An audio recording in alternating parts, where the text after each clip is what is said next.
Hey guys, Lefty Rob here.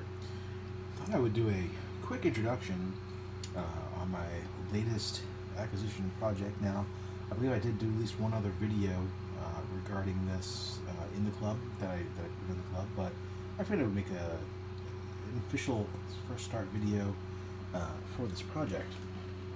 So let me give you a little bit of background behind this bad boy right here. So this started life off as a 1986 RG440L. This guitar I found on Guitar Center's website and kind of fell in love with it. These older ones, the pre 87, the pre RG550 era, between the late 70s and 1986, had a lot of cool, really cool models. For me, I think the coolest ones were like the Pro line, these for sure, and the Artist series as well are really fantastic. But I figured I picked this up. I don't even remember what exactly I paid for it. It wasn't too much. It was probably like 250, 275, I think, in that range. Of course, sight unseen, and I had to have it shipped to my local Guitar Center, and I just ran in, grabbed it. It was wrapped up in a box and just walked out with it. Didn't really get to look at it. So I took it home and realized this thing was beat to hell and back. But that is not always a bad thing. There's something to be said about a guitar that is played to death. I mean, if you can see this body, I mean, there is so many dings and scratches. There is a massive war wound right there. It's been loved. It's been played. It hasn't sat. Well, I mean, I think later in its life it sat, but it definitely played. Was played a lot. All right. The bridge, when I got it, the original 440s had a chrome bridge, which I have. It was completely trashed. Knife edges were garbage. The tab right here was broken off. The chrome was all worn out, and it looked horrible. And like the rest of the guitar, it actually had a horrible smell as well to it. The best I could describe would be somewhere between gym socks and wet dog and your grandmother's basement. Okay, that's pretty much what every piece on this guitar smelled like. So it had like a really smoky, dusty, moldy smell to it. So it sat probably in a moldy basement that had a lot of smoke, some chain smoke maybe, maybe in their room, or just sat maybe. But it definitely was loved. So that was one problem. I had to clean it up, and that's not a big deal. All that stuff could be cleaned. But I thought, what? Why not? Let's go ahead and gotta replace that bridge. I mean, it was bad. It was just completely gone. So luckily, I have some spares. Here's a Lefty black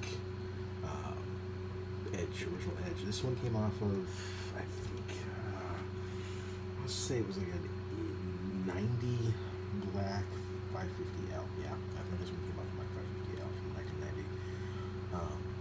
Solid trim, great trim. Nothing's really been done to it other than being cleaned and gone through, taken apart completely, and rebuilt from the ground up. So there was some other damage too that I didn't realize when I pulled it apart. There was a huge chip out of here, like it was kind of pushed forward, but I didn't realize there was anything loose in it. So I think when I was looking at this, you can see that there are 1, 2, 3, 4. There's supposed to be a fourth screw hole. Well, that fourth screw hole is right there, but if you look, it was oddly cut or screwed, like they screwed it over or something like that. And I wonder, it does land right there, and I think that somehow it peeled off. That's just all it was. And the piece, I had found the piece in here, so it wasn't really salvageable, and actually ended up breaking more of it off. So it's filled with epoxy. Everything's stable. These are standard locking posts. Pretty normal there. So the other big surprise, once I started really pulling into it, obviously I didn't pull it apart at a good Guitar Center, but I also don't carry straight edges and notched edges with me.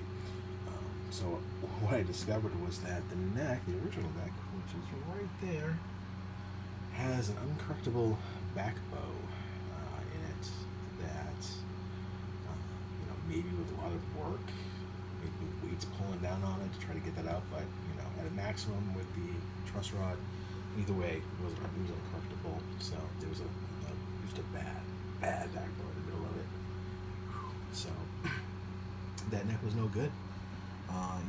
Right there, you're like, done. Really, I mean, at the end of the day, this guitar was trash. With the neck the way it was, we would never play right. You could go wrestling with that neck, steaming it, trying to put weights on it, trying to, bend it back out. But at the end of the day, probably wouldn't do much. I mean, you can see just how played that neck was. It's really a shame because it was played to the point where it felt amazing. But unfortunately, no good. So look at it, good old eBay. Somebody had a right-handed neck, which came off of a RG440, which I absolutely love that number. So that just set me off right there, knowing that this guitar needed this neck. And luckily, it was straight. It's gonna need fret work. Get a couple of bum frets, PR 15, 16. Kind of need a level crown. But I might just this guitar. I might end up just pulling them or replacing them. Nice thing about that is I have this neck to practice on now. Yeah, great thing about shit necks. If you have a crappy guitar, use them as teaching tools.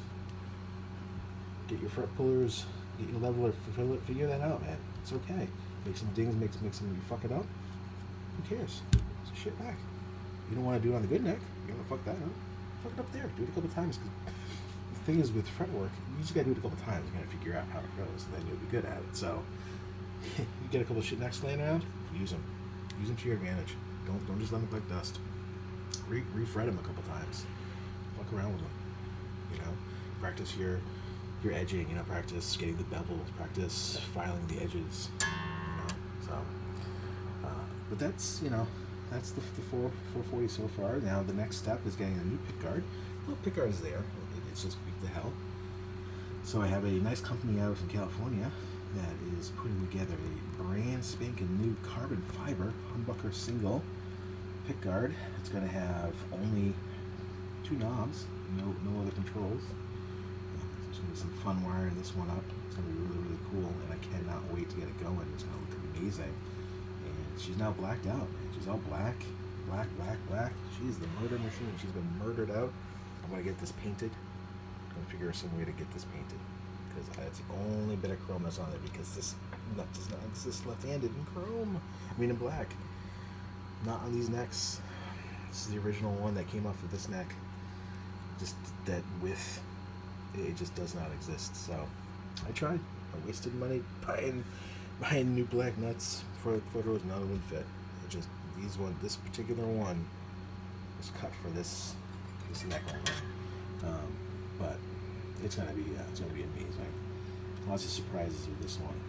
It was just so. But I made another video for that, so you'll get to see some more.